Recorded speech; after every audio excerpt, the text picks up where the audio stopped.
Au cœur du musée du Louvre, à Paris, il y a un objet qui fascine depuis des siècles. C'est Joyeuse, la légendaire épée du sacre des rois de France. Et son histoire, vous allez voir, est faite d'acier, mais surtout de mythes. On a toujours dit que c'était l'épée personnelle du grand empereur Charlemagne. Mais est-ce que c'est bien vrai? Eh bien, la vérité est beaucoup plus complexe et passionnante que la légende. Allez, l'enquête commence. Pour commencer, regardons l'objet lui-même. Tel qu'on la voit aujourd'hui au Louvre, Joyeuse est juste éblouissante. C'est une pièce d'orfèvrerie magnifique, vraiment le joyau de la couronne si on peut dire. Il faut bien se rendre compte de l'importance de ce lien. Charlemagne, à l'époque, c'est une figure monumentale.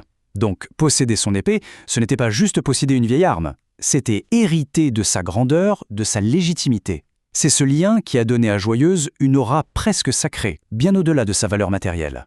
Mais pour vraiment comprendre la puissance de cette épée, il faut plonger dans les mythes qui l'entourent. Et croyez-moi, il y en a un paquet. L'une des sources principales de toute cette légende, c'est un poème épique super célèbre du XIe siècle, la Chanson de Roland. D'après ce texte, le pommeau de l'épée contenait une relique sainte, rien de moins que la pointe de la lance qui a percé le flanc du Christ. Et c'est de cette joie sacrée que viendrait son nom, Joyeuse. Mais ça ne s'arrête pas là, les légendes du Moyen-Âge lui attribuaient des pouvoirs carrément magiques.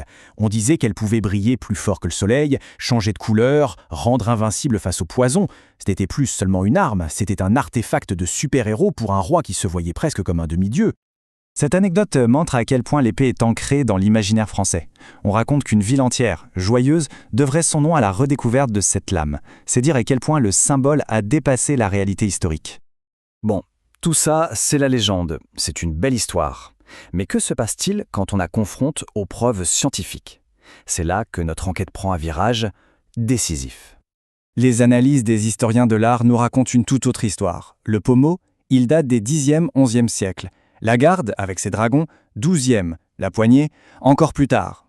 En fait, chaque partie de l'épée a été fabriquée des siècles après la mort de Charlemagne en 814.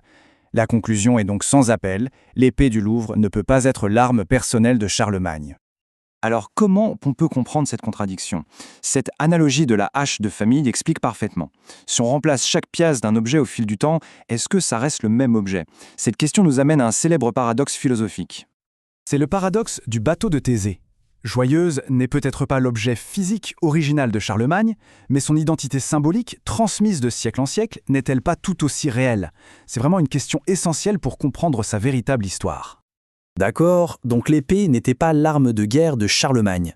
Mais alors, quelle était sa véritable fonction historique? Eh bien la réponse se trouve dans le rituel le plus sacré de la monarchie française. Sa véritable scène, ce n'était pas le champ de bataille, mais la cathédrale de Reims. C'était l'un des regalia, ces objets de cérémonie qui symbolisaient le pouvoir royal et le droit divin, aux côtés de la couronne et du sceptre. Le rituel du sacre nous montre bien son rôle. Le roi recevait d'abord l'épée. Ça faisait de lui le protecteur armé de l'Église. Et c'était une étape cruciale qui se passait avant même l'onction sainte qui le désignait comme représentant de Dieu. L'épée fondait donc son pouvoir bien terrestre. Mais tout ça soulève une autre question. Pourquoi avoir créé un tel mythe autour de cette épée?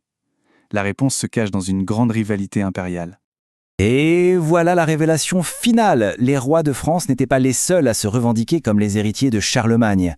Leurs grands rivaux, les empereurs du Saint-Empire romain germanique, avaient eux aussi une épée qu'ils attribuaient à Charlemagne. On assistait à une véritable guerre de propagande par l'acier interposé.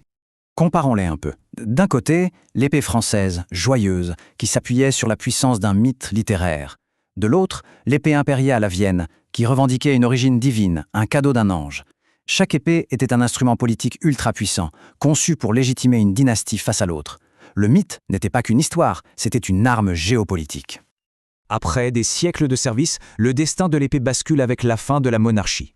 Voyons un peu comment elle est passée du statut de symbole du pouvoir absolu à celui d'artefact de musée. L'épée a survécu à la Révolution française, sauvée de la destruction en étant transférée au Louvre. Elle a même été réutilisée par Napoléon, puis par Charles X pour le tout dernier sacre d'un roi de France. Chaque régime a adapté son apparence pour se l'approprier, ce qui prouve son incroyable résilience en tant que symbole. Finalement, Joyeuse n'est peut-être pas l'épée de Charlemagne au sens matériel du terme. Mais après avoir servi de symbole central à la monarchie française pendant des siècles, après avoir été au cœur d'une rivalité impériale et avoir survécu aux révolutions, ne porte-t-elle pas une vérité historique encore plus profonde? La question reste ouverte.